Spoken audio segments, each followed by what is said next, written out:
नागपुरात आगामी स्थानिक स्वराज्य संस्था निवडणुकीच्या पार्श्वभूमीवर शिवसेनेची बैठक पार पडली। बैठकीमध्ये उपमुख्यमंत्री एकनाथ शिंदेंनी आमदारांना मार्गदर्शन केलंय।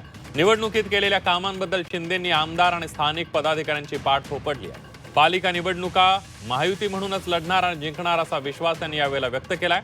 युती धर्माचं पालन करा, कोणतेही वादग्रस्त वक्तव्य करू नका, विरोधकांच्या आरोपांना उत्तर देण्याच्या भानगडीत पडू नका असा कानमंत्र शिंदेंनी आमदारांना दिलाय।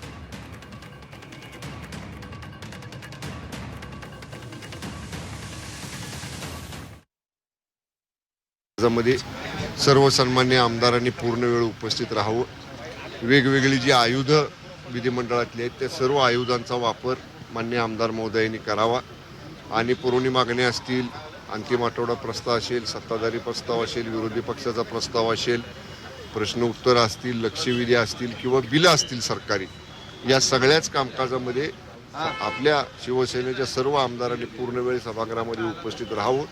आपापल्या विभागातल्या आपापल्या मतदारसंघाचे प्रश्न मार्गी लावण्याचा प्रयत्न करावा अशाही बैठकीमध्ये सूचना माननीय मुख्य नेते एकनाथजी शिंदे साहेबांनी दिल्या।